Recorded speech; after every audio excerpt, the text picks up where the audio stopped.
Nos encontramos en la presentación del primer avance del proyecto de la asignatura Redes Neuronales, titulado Clasificación de eventos cerebrovasculares en pacientes pediátricos con anemia de células falciformes.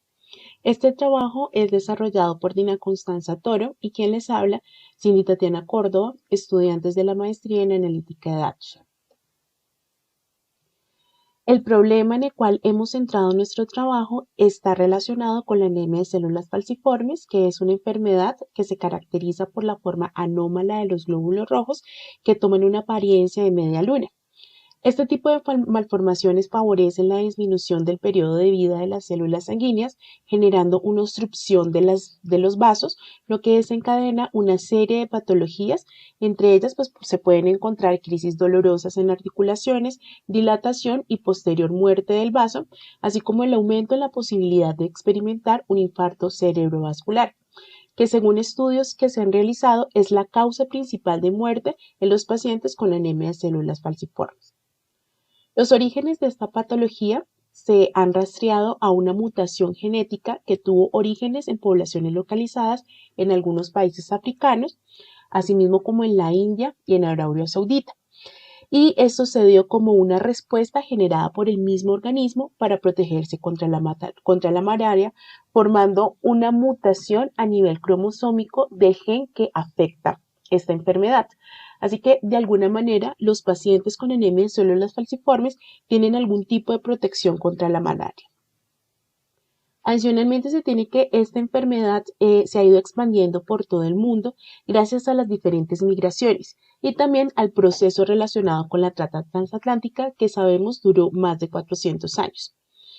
Su expansión ha llegado a países como Colombia, que según cifras obtenidas por el Instituto Nacional de Salud, al año 2017 se reportaban 0.32 casos por cada 100.000 habitantes. Aquí es necesario aclarar que esta cifra es obtenida de los casos que se reportaron ante el sistema de vigilancia de salud pública, Civigila, en donde se lleva un registro de los pacientes que padecen enfermedades huérfanas en Colombia. Y pues también es necesario tener en cuenta que no todos los pacientes y los médicos tienen conocimiento del proceso que se debe realizar para reportar la existencia de la enfermedad ante las autoridades competentes. Entonces, según el reporte que hizo el Instituto Nacional de Salud, esta enfermedad tiene mayor prevalencia en los departamentos de Bolívar, Cauca, Chocó, Nariño, Valle del Cauca, Putumayo y Santander. Y pues también es de conocimiento que estos departamentos, pues por diversas situaciones relacionadas con los precarios programas de inversión social, cuentan con instituciones de salud de baja complejidad médica, en donde no es posible acceder a exámenes especializados como el Doppler transcranial, que permite hacer una lectura de las velocidades del flujo sanguíneo y así poder determinar el riesgo de infarto cerebrovascular en los pacientes que padecen anemia de células falciformes. Teniendo en cuenta toda esta situación, es necesario hacer una identificación de los pacientes que presentan un alto riesgo de evento cerebrovascular, teniendo en cuenta que los resultados de los exámenes médicos de fácil acceso, como pues los exámenes de sangre como un hemograma, el peso, la talla o la localización geográfica, pues son situaciones que pueden llegar a incidir en la prevalencia de estos infartos cerebrovasculares. Otras variables podrían estar relacionadas con características de tipo social, como por ejemplo la desnutrición infantil, que está directamente relacionado con el nivel de ingresos por cada familia. Nos centramos en la población infantil, teniendo en cuenta los estudios que se han realizado y las publicaciones realizadas en revistas científicas como Science Direct, en donde se reconoce que los niños tienen un mayor riesgo de poder tener un infarto cerebrovascular frente a la población adulta. Por toda esta situación se plantea como problema el generar un modelo de clasificación de riesgo de evento cerebrovascular de pacientes pediátricos con anemia de células falciformes. La importancia de este proyecto radica en poder determinar esta prevalencia teniendo en cuenta los resultados de exámenes médicos que son de bajo costo y que las diferentes instituciones médicas pueden tener acceso a ellos, asimismo como poder generar pues por medio de la analítica de datos, métodos alternativos, económicos y de fácil disposición a pacientes que se encuentren ubicados en regiones de difícil acceso. Y pues como sabemos, estas regiones de difícil acceso no cuentan con los implementos especializados para poder acceder a exámenes complejos que revisten de algún cierto nivel de complejidad, como el Doppler transcraneal. Y con todo esto se podría generar un sistema de prevención y de mitigación de riesgo para los pacientes que puedan llegar a tener algún infarto cerebrovascular y generar estrategias para derivar a estos posibles pacientes en riesgo a sistemas de atención donde estén dotados por médicos especializados en el tema, como los hematoncólogos. Como objetivos nos planteamos principalmente la clasificación de la prevalencia de los infartos cerebrovasculares de acuerdo a las variaciones morfológicas en pacientes pediátricos con anemia de células falciformes. Entonces aquí se tendrían en cuenta todos esos resultados de los exámenes para poder generar una clasificación frente a las velocidades de flujo sanguíneo y de riesgo que pueden ser derivadas a partir de estas velocidades.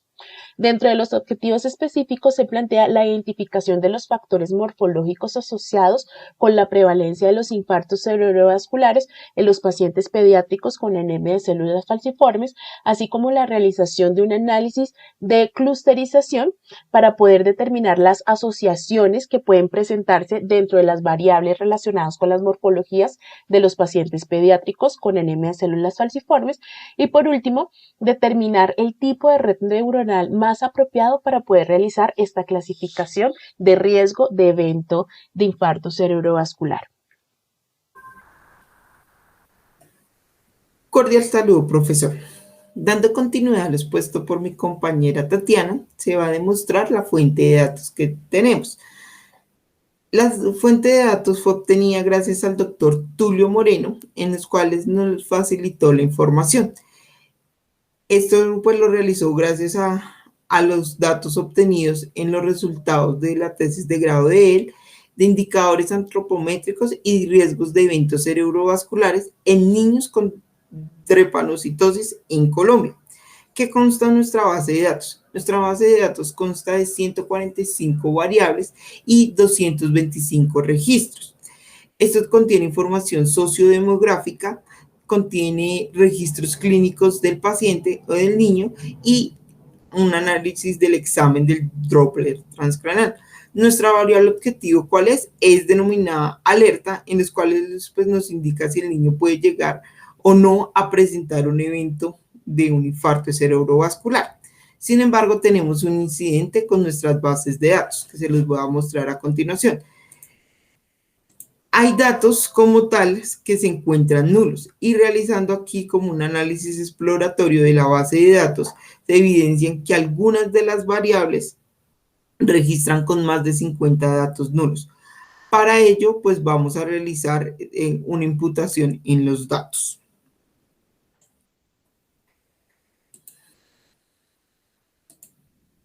Como metodología tenemos pues realizar las redes neuronales a través del perceptrón multicapa, en los cuales pues los vamos a dividir en diferentes capas y vamos a realizar también una selección de variables de alta correlación, con el fin de que sean igual complemento de las otras variables.